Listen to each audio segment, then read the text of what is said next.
Hello, and welcome to my channel, Dare to Nerd, where today we are reacting to the 7th episode of The Dragon Prince! Beneath the Surface is the title of this episode. So, I can only assume that that is not just referring to the Path of Despair, which is underground, but maybe for some of our characters as well, there is something beneath the surface. So I'm real excited to see what all this Path of Despair entails. It sounds like it's going to be a good old-fashioned dungeon crawl, which I am so here for.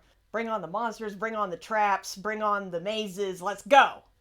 But more than anything, I am also super excited to see this family reunion that I've been looking forward to this entire season. Soren and Claudia have found each other again, and it's probably about to get ugly, but onward to the drama. I guess we'll also see how Karim is planning on assassinating his own sister. My money is that he's too much of a coward to try and do it himself. I think he's going to send his girl to try and do all the dirty work, but I could be wrong. And I don't have too much to say before this episode, just your usual reminder that Thankmas is coming up December 10th. Go find your favorite YouTuber, Twitch streamer, TikToker that is taking part in this charity event and donate what you can. All the money is going to the same place, the World Central Kitchen, which provides meals to those impacted by war or natural disaster around the globe. It's one of the biggest online charity events of the year. Don't miss out. So, without further ado, let's begin episode 7 of The Dragon Prince. Previously on The Dragon Prince. Oh, that sounded like Terry. He's brave. He's got to be down there looking for Rex. Nope. Incorrect. I call them zones of peril. If we survive all 3, we'll seek our audience with the great Archdragon, give him your gift of sacrifice, and hope for the best. Wait, Sacrifice? did you just say gift of We're sacrifice? here at the first zone. No. Elaborate, please. Wow. Look at this. The Crystal Labyrinth. It's a crystal. Don't get separated, everybody. I feel like it would be like kind of those ice or mirror labyrinths where your reflections everywhere. Is that what's... We're going to feign Soren. Oh, Soren is strong. He'll... that's a Sunfire elf, right? Look at the clothes and the armor and the horns. What the hell was a Sunfire elf doing down there? Why are you wearing pajamas? Wait, what? Important questions first. Yeah, saves time and super comfy, duh. You have to stop trying to release the greatest evil the world has ever known. Oh, I knew you wouldn't understand. Dude, you don't understand. Oh, come on! Not We've got to trained. follow her! Let's go! Please. Yip. Yip! What? It's Appa. That was a direct reference to the Avatar: The Last Airbender. There are gemstones for each primal source. Oh, cool. All the different crystals for the different... Oh, nice. Moon ones Primal are the magic. prettiest. Yeah, I think so too. Aww. I mean, the opals. Y'all too.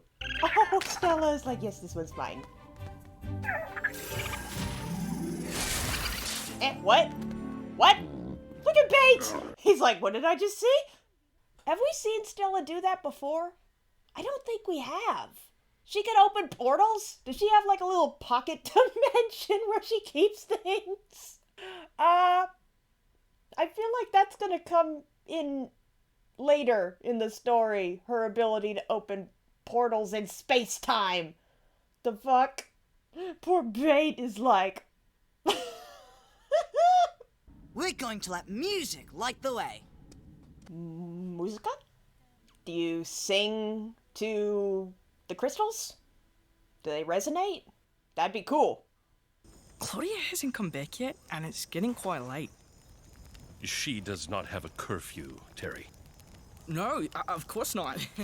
Oh, he's worried about her. Oh boy. Yip yip. I can't believe they put yip yip in there.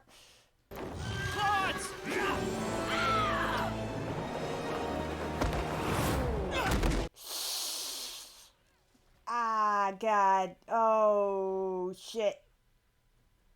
Ow.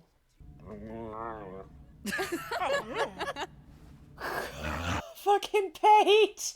What the hell? It's like, yes, let me do it. Oh, that's so cool. A tuning crystal? So like a tuning fork? Yeah. Teamwork. That's cool as shit. That's so pretty. Hey, first challenge complete. That was fast. The next one is just as fun, particularly if you like things like hide and seek with deadly monsters. Monsters! Oh, that door. Hold on. Isn't that door kind of shaped like the symbol for Earth from Avatar: The Last Airbender? Like, not exactly, obviously, but similar. I wonder if that was kind of a reference to that. Because they are going to the dragon of the Earth Primal, right? Rex Igneous is the archdragon of Earth. So, that's kind of cool. They have the door shaped like the Earth symbol. But Claudia, you're on the wrong side. But it's not too late to change. Please, I know you can change. Oh, he's just begging. Dad is dead, Claudia. Incorrect. Given a lot of thought to the wisdom you shared with me earlier. Wisdom. I'm not sure I recall what you're talking about. Get a grip. Just summarized your philosophy. Get a grip. Yeah, that. I think what you're trying to say is that I should stop having feelings. I'm gonna be strong enough to do whatever I need to do and have feelings. I'm gonna have all the feelings. Yeah. Feel your feelings. You are certainly weird. Perhaps wonderful? Oh. Bonding. A big ol' hug. Please do not. Still not a hugger. Okay, I respect your boundaries. Good answer there. Good response. The Terry Viren duo is the one we didn't ask for, but we absolutely needed. Those interactions are adorable. There are terrifying monsters in there that are drawn to even the faintest light. Unclear if they hate the light or eat light. Bates like, no! Not again! More than great. This bridge isn't so treacherous. Maybe beach. In fact, I'm going to do a cartwheel. Please Rayla, don't. I'm not sure that's such a great... She's faking it. She's making him nervous. Slowly. Crawl, please. Across this bridge. I was teasing. Yeah, she was teasing. Ah! I dropped my moon opal. Right over here. Oh, please don't Found it. light it up. Oh, bro. Hopefully none of the creatures saw that. Just keep moving. Oh, great. That means the creature saw it, right? Oh, what the fuck? What are they? Ooh. So they can see in the dark. Oh, that's interesting. It's kind of like how Toph could see, feeling the vibrations through the earth. Are they blind? No, they couldn't be blind, or else they wouldn't see the light. Ooh. Oh, God. Zap him, Zim! Zim! Electrocute him!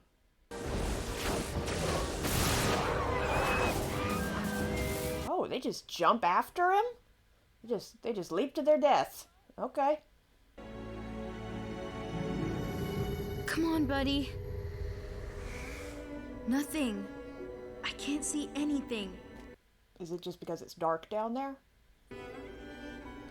I mean, we know he's not dead, because he's the title character of the whole show.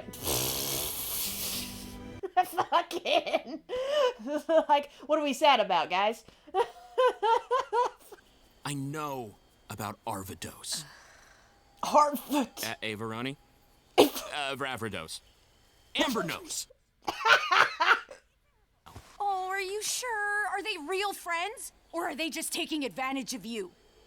You're dating an You'll elf. always be a human to them. You'll always be less. What? Thousands of years ago, humans had nothing. We were starving and wretched and helpless. 1,000 years ago. Erebos believed we could be better. Erebos took advantage of y'all. So she believes that elves still look down on humans, but she's dating Terry. So deep down, does she feel that way about Terry as well? Or is this some, like, I don't see you as an elf, or I don't, you're different from all the other, those lines, that bullshit? Or is she just keeping Terry around to use him in some way? Because now that I think about it, when Terry was going in for a kiss and she did the fart noise instead, I honestly took that at face value and thought Claudia was just being her usual quirky self. But what if she didn't want to kiss him because she doesn't actually like him like that? What if she's just keeping him around to use him because he's easily manipulated? Because we know she's not adverse to using her, feminine wiles to try and manipulate people. She's done that to Callum before. She saw that as an option to try and convince him to come back to Catalis with her and Soren. The only reason she stopped before it went too far was because he was her friend, and I do think that she genuinely cared about him. Maybe not in a romantic sense, but she has no such attachments or history with Terry necessarily to make her hesitate in manipulating him. God, I wish we could hear about how they met, because I feel like if we get a flashback of how they met, it could answer a lot of these questions. It's lava. How are we supposed to cross this? The floor is lava? Actually, I think I copied a spell down in my book that might be perfect. Was that a lava crab?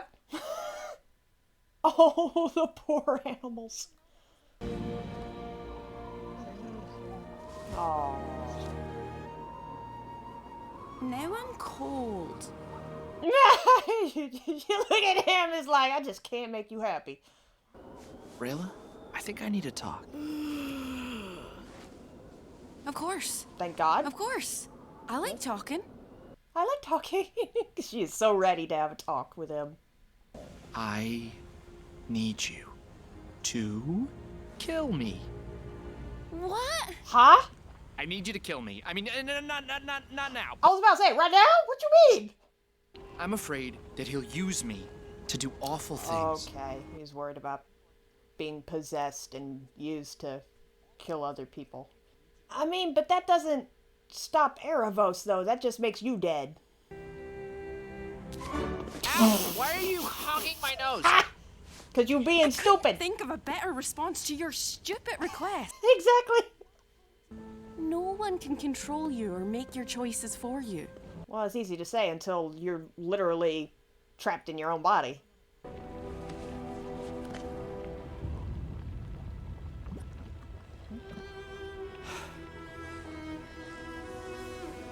Ah, he's gonna try to drop the cube in the lava. Good will come of it.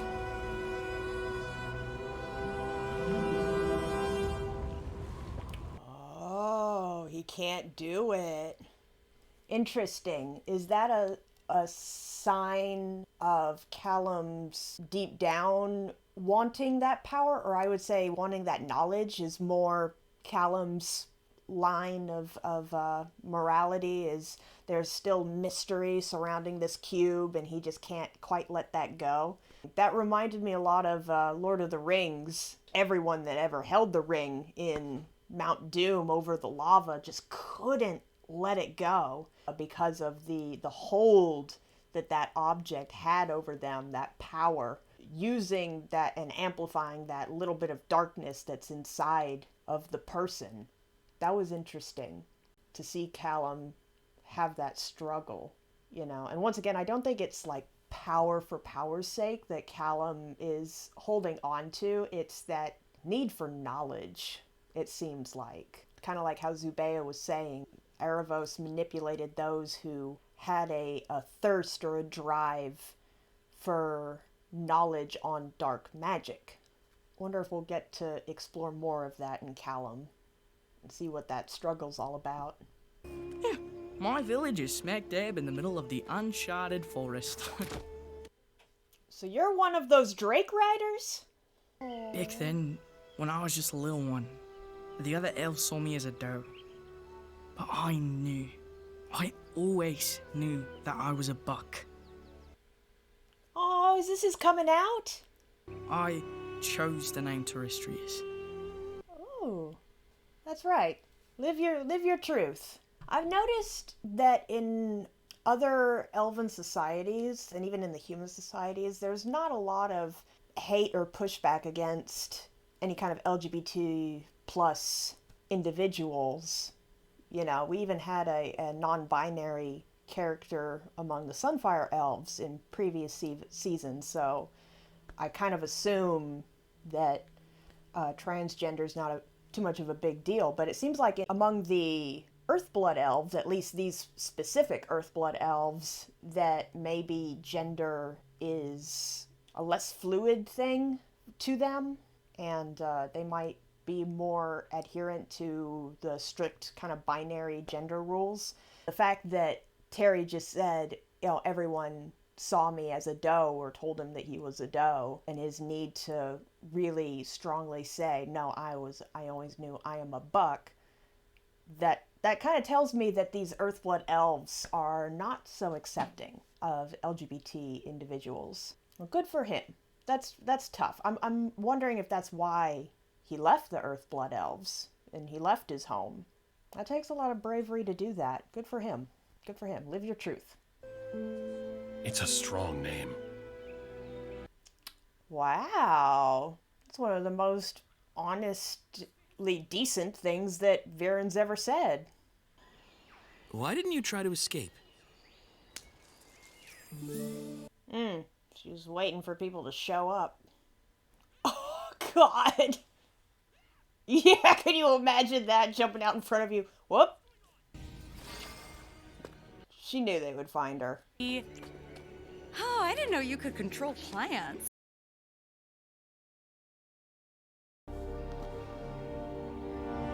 No. No. No! Yikes. Somersaults. Whew, poor Soren. I can't imagine feeling that kind of horror at seeing your parent. He looked at Viren like he was seeing a ghost and a monster at the same time. I mean, to him, he was. I wonder if they're gonna actually talk to each other, and I don't know if make up is really the right word, but start building some kind of patch in their relationship, because Viren does seem a little bit different from the way he was before. That death experience and him being kind of on the clock with life has really put his past actions in perspective, it seems. It seems like he really does regret some of the choices that he's made, some of the pain he's caused, and does have a different mindset on what he wants out of life. Instead of power, necessarily, he wants to spend time with his children. So we'll see, I guess, how that interaction plays out. Now, what Claudia said about elves, now I'm like second guessing all these interactions between her and Terry. I'm like, you've had this resentment towards elves inside you and this insecurity of them looking down on you this whole time. Do you really think that of Terry as well? Yeah, it's interesting. It makes me wonder if she's not into Terry for romantic reasons. Maybe she's using him. And it kind of makes me wonder because you see these scenes where Viren and Terry are starting to bond and he's starting to warm up to Terry, right? So I'm wondering now if Claudia ever turns on Terry, if what her father's going to do. Is he going to defend Terry against Claudia? Like, that would be interesting, wouldn't it? That would be an interesting twist. Like, I don't know if that's going to happen, but I could definitely see where that could be the trajectory in their story. That's interesting. All right, and then the next episode, we're going to meet Rex Igneous, and I don't think it's going to go well. The Dragon Queen's already warned us that this guy has a temper, and we've kind of seen bitter archdragons before with Sol Regem, and I'm worried that there's a lot of archdragons that are like that, especially back in the day, but I mean, they don't age like everyone else does. To them, when humans started learning dark magic and were banished out of Zadia, that happened yesterday to them, basically. They don't age like we do. And I don't think he's really been out from under that mountain since then. It's been a hot second. So I don't think he's aware of the changing times. So I'm worried about all these humans walking up in there and how he's going to react to that. Especially when they mention, trying to find out where Erebos is being kept. I mean, he was charged with keeping that a secret.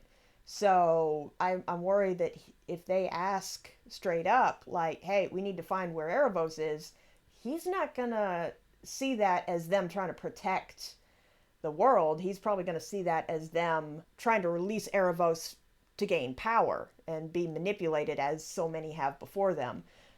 So, yeah, I don't think this is going to end well. I could be wrong.